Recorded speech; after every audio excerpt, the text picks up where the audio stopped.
I now have the pleasure of inviting Captain Praveen Khara, Chief Port Officer, Maharashtra Maritime Board, to deliver an address. He will also be joining us virtually today.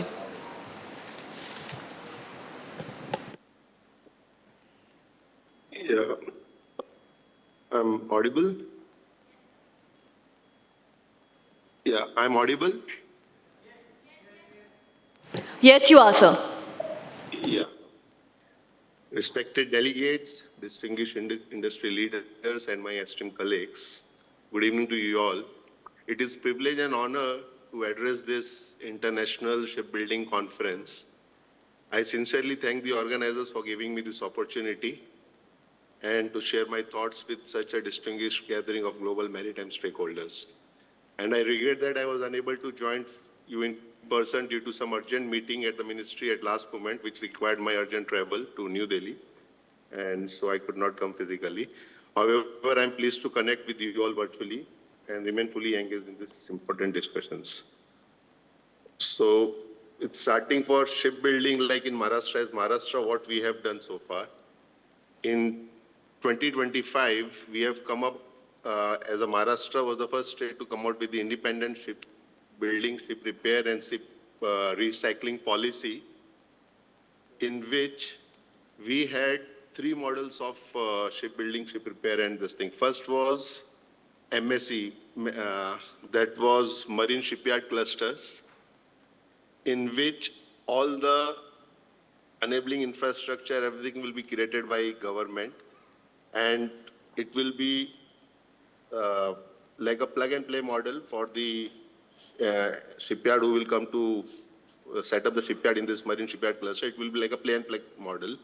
Second was like we had 15 cargo ports operational in Maharashtra. So those cargo ports, if they want to set up a shipyard in their existing ports, then they can do so. And the third model was standalone shipyard, where the proponent has to get, we will give the permission and do the hand holding, but everything set up and everything has to be done by the business proponent who will be there. In our policy, there were what main incentives were covered. Like first was in FCI, whatever the fixed capital investment is, we will give right away 15% project cost subsidy in 4 equal installment. And that too during the execution time, like during construction phase of the project, within that time in 4 equal installment, that subsidy will be provided against bank guarantee.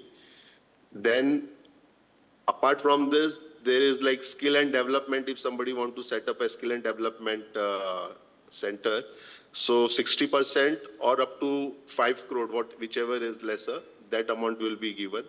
And also for skilling, upskilling and reskilling of their staff, we will provide annual subsidy of 1 crore, up to 1 crore for 5 years. So these were the incentives which were there in our policy. Apart from that, now we have identified 6 sites in Marine Shipyard Cluster which we wanted to develop. So out of that, we did some study and we got 3 sites shortlisted. That was Vijaydurg, Nandgaon, and Dighi. So now presently we have hired Esconing as a team. They are doing a TEFS study for this 3 sites. And out of these 3 sites, whichever will be the most feasible one in the first stage, we will go and start doing, we will prepare a DPR for that, and then we'll execute that MSC model. But in January, we have from Government of India, Greenfield Shipbuilding Cluster Guidelines have come out. So that is the latest development. So on the request of central government, under these guidelines, we have formed a SPV between Mumbai Port Trust and Maharashtra Maritime Board on a 50-50% partnership. And now this Royal Esconing, which they are doing a study for us, once the TFS is ready, we will submit this under this SPP to the central government for the approval. And once that is approved, then we will go for a DPR. So now this will be like a state and central government will be funding this project, in which all the infrastructure, everything will be created, including maintenance, capital and maintenance dredging. Everything will be the part of this SVP. So only the requirement for this is like there has to be anchor shipyard with minimum 0.5 million GT capacity. So we have to get some anchor shipyard also on board, for which already like we had done a recently stakeholder consultation. And I request from this gathering also, like if anybody is interested, please do approach us. We are looking for anchor shipyard who can come for this marine shipyard cluster. That's all presently from my side, and I will share my email ID and phone number also. So if anybody wants to get in touch, please do get in touch with us.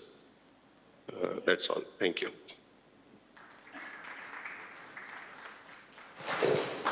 Thank you so much, Captain Khara. With that, we come to the end of the valedictory session. To formally close the session, may I now invite Mr. Anil Radhakrishnan, CEO of GMR Group, to deliver the concluding remarks. Thank you.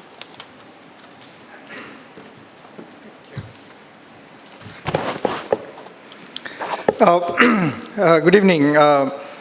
As we come to the close of today's event of International Shipbuilding Conference 2026, I want to extend my heartfelt gratitude to each one of you for your valued participation. Your insights and your, and your unwavering commitment to advancing India's maritime and shipbuilding future. All through the day, we have navigated a rich landscape of ideas, from strategic interventions in the Indo-Pacific to supply-side financing, to the crucial role of human capital, to the forward-looking vision shared by our international partners. What stood out consistently was a shared belief: India is not just participating in the global shipbuilding renaissance, we are shaping it. Our discussions made it clear that India's aspirations require more than policy frameworks.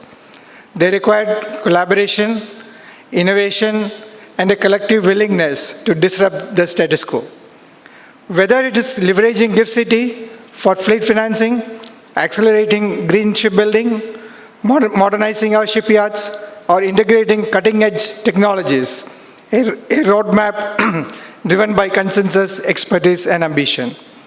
I want to acknowledge the contributions of our esteemed dignitaries, our leaders, maritime boards, industry veterans, financial institutions, technology partners, knowledge partner, and global collaborators. Your perspectives have reinforced that the journey from policy to practice is not only possible, it's already underway. As India aims to anchor itself among the global leaders in shipbuilding, three priorities emerge from today's dialogue. Build with speed and scale through modern and world-class infrastructure. Finance to unlock global competitiveness. Develop talent to power the next generation of maritime excellence. We have seen these three have come very clearly as a key takeaway from our conference today. At the Bombay Chamber, we remain committed to enabling this ecosystem through our partnerships, thought leadership, and platforms like this one, where ideas turn into action. Before I conclude, let me emphasize one final point. India's maritime rise is not a solitary endeavor. It's a shared mission. And today, through shared presence, we have propelled this mission forward. Thank you once again for your time, your energy, and your dedication. I look forward to continuing this journey with all of you as we build a resilient, sustainable, and globally competitive shipbuilding future for India. Thank you, and have a wonderful evening, and look forward to your support in all our such conferences. Thanks a lot.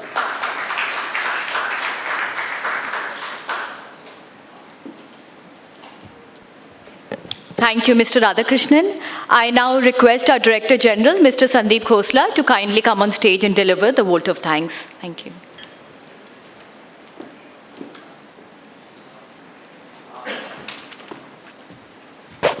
Thank you, Gayatri.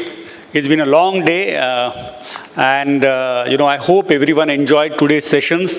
Bombay Chamber, as our President Senior Vice President mentioned in the morning, we're the oldest chamber. In December, we completed 190 years, 190.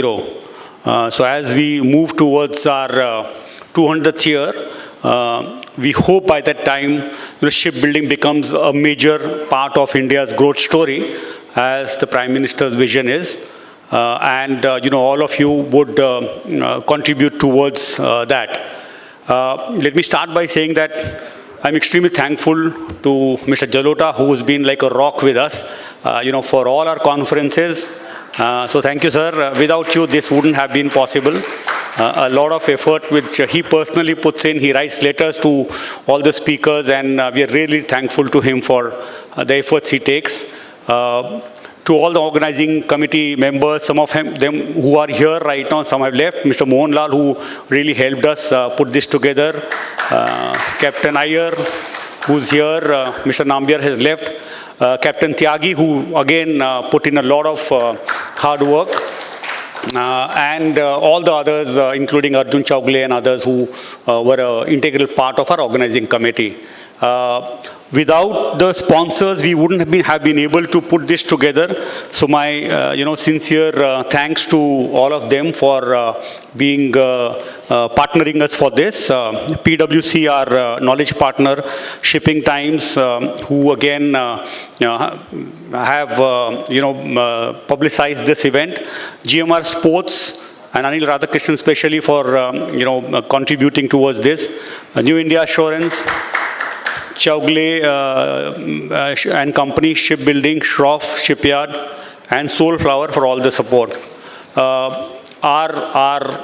Our chairperson of our shipping committee, Anil Radhakrishnan, I was just telling his colleague that the first call I made when I joined Bombay Chamber in early 2020 was with Anil, both of us. And I think Captain Iyer was there with the then Director General. I was a Director General designate. We had gone to meet the Shipping Corporation of India at that point of time. So my journey began in Bombay Chamber with the shipping conclave, and this continues to every year build. So thank you all of you all once again for being here late in the evening. Some people have already left. Some will join us later for a cocktail. I wish all of you all can stay behind and join us for cocktail. But before I sign off, I would like to thank one person because of whom this is all possible. My colleague Minal. Minal, will you stand up? She is the single largest reason of the success behind our shipping conclaves. Year after year, she the only one who speaks to everyone, puts in as hard work as possible, and without Minal's dedicated hard work, this wouldn't have been possible. Of course, all my colleagues, including Sakshi, has helped us, but everything is on Minal. So thank you all once again, and please stay back, join us for cocktails, and hope to see you soon again. If you are not a member of the Bombay Chamber, please become a member. Like our Senior Vice President said, we do roughly 110 such events in a year, some as small as getting a regulator into a room and doing a small round table, to a lot of virtual ones, to some hybrids, and these larger ones which we around 8 to 9 times a year book a hotel like this and then have conferences of really high caliber. So become a member of the Bombay Chamber, contribute towards our knowledge as panelists, as well as sending all your teams to attend these and gain as much knowledge as possible. As India moves towards 2047 Vikshit Bharat, Bombay Chamber would always be at the forefront of driving this change. So thank you once again, and have a lovely evening.